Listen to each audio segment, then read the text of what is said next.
ये कल कैबिनेट की मीटिंग में डेट्स डिसाइड की गई हैं 24, 25 और 27, यानी कि 3 दिन का सेशन बुलाया जा रहा है और मंडे से शुरू होगा। सबसे पहले प्रोटम ऑफ जो स्पीकर हैं वो अपॉइंट होंगे एलजी द्वारा, उनकी ओथ होगी एलजी हाउस में। उसके बाद वो चेयर करेंगे हाउस को और सभी मेंबर 70 के 70 मेंबर जो हैं वो ओथ लेंगे दिल्ली विधानसभा के सदन में, हाउस के अंदर। और उसके बाद स्पीकर को चुना जाएगा और फिर डिप्टी स्पीकर को चुना जाएगा और फिर उसके बाद जो पहला एजेंडा है वो सीएजी की रिपोर्ट जो है, चूँकि वो स्पीकर के ऑफिस में प्राप्त हो चुकी है, तो वो सीएजी की रिपोर्ट टेबल करने का एजेंडा जो है वो सबसे पहले स्पीकर और डिप्टी स्पीकर के चुनाव के बाद जब कार्रवाई शुरू होगी तो सबसे पहली कार्रवाई सीएजी की रिपोर्ट टेबल होगी और उसके बाद उस पर बातचीत होगी। तो ये कुल मिला के 3 दिन का दिल्ली विधानसभा का सत्र है।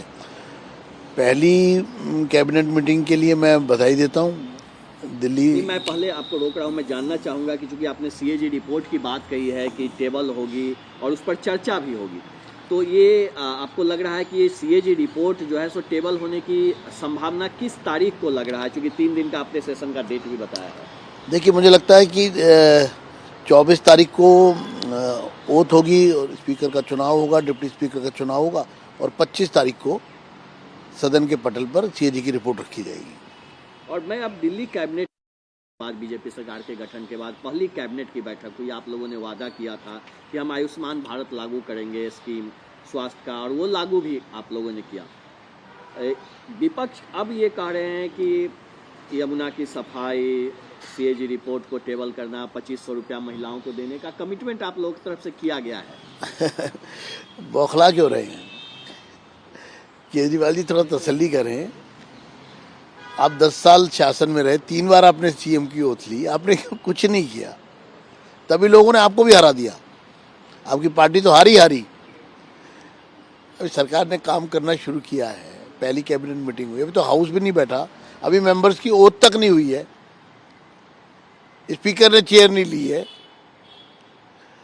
मुझे लगता है कि ये समय से पहले तीर चलाना है और क्योंकि उनको मालूम है कि सब काम होने वाले हैं, तो वो ये क्रेडिट लेना चाहते हैं, हमने मांग की थी तो हो गया। लेकिन जनाब, मैं इतना कहूँगा, थोड़ा इंतज़ार कीजिए। दिल्ली के लोगों ने बहुत ही शिद्दत से भारतीय जनता पार्टी के लोगों को चुना है, सरकार को बनाया है, अपनी नई सरकार चुनी है, तो वो निश्चित रूप से लोगों की उम्मीदों पर खरी उतरेगी और ये डबल इंजन की सरकार होगी। मोदी जी के नेतृत्व में सेंट्रल गवर्नमेंट के साथ मिलकर, उनके विजन के साथ, मोदी जी के विजन के साथ ये सरकार काम करेगी और दिल्ली में विकास कार्य प्रारंभ होंगे। लेकिन जो मुद्दे को उठाने के लिए आतिशी को कल आगे किया गया और उन्होंने वीडियो बनाकर बताया कि वादा किया गया था पहले कैबिनेट में हम ये करेंगे, वो तो वादा पूरा ही नहीं हुआ। मैंने कहा ना कि बौखलाहट में बोले जा रहे हैं। इनको 10 साल मिले, इन्होंने एक महिला कल्याण की योजना नहीं लागू की, दूसरा 1 रुपया नहीं दिया किसी महिला को किसी भी प्रकार का, दूसरा पंजाब में सरकार में 3.5 साल हो गए, अब तो चुनाव नज़दीक आते जा रहे पंजाब के, वहाँ अभी तक नहीं दिया। दिल्ली में मार्च 2024 में बजट में पास किया था, 1 अप्रैल 24 से देना था, 1 पैसा नहीं दिया। तो पहले अपने गिरेबान में तो झांके ना आम आदमी पार्टी और उनके नेता कि केजरीवाल जी, आप पहले ये तो बताइए कि आप खुद कहाँ पर खड़े हैं। उंगली उठाने से पहले अपने गिरेबान में झांकिए कि आपने क्या किया।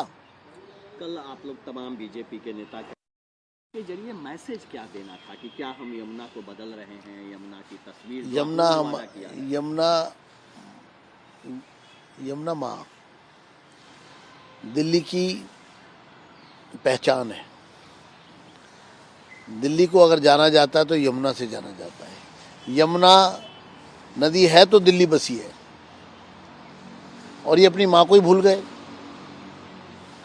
हमने एक शुरुआत की है, एक प्रयास किया है, एक संकल्प लिया है और यमुना आरती से उसकी शुरुआत की है। तो मुझे लगता है कि लोगों को भी आना चाहिए और जब तक ये शासन में रहे इन्होंने एक बार भी यमुना की कभी किसी भी प्रकार से सुध नहीं ली, उसको गंदे नाले में परिवर्तित कर दिया।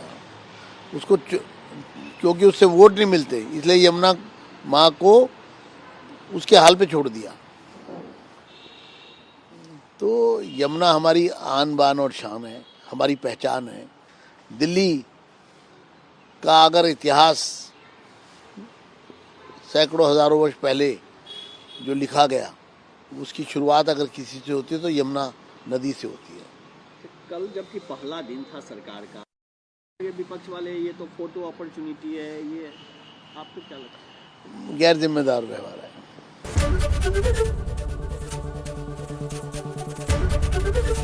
एबीपी गंगा, खबर आपकी, जुबान आपकी।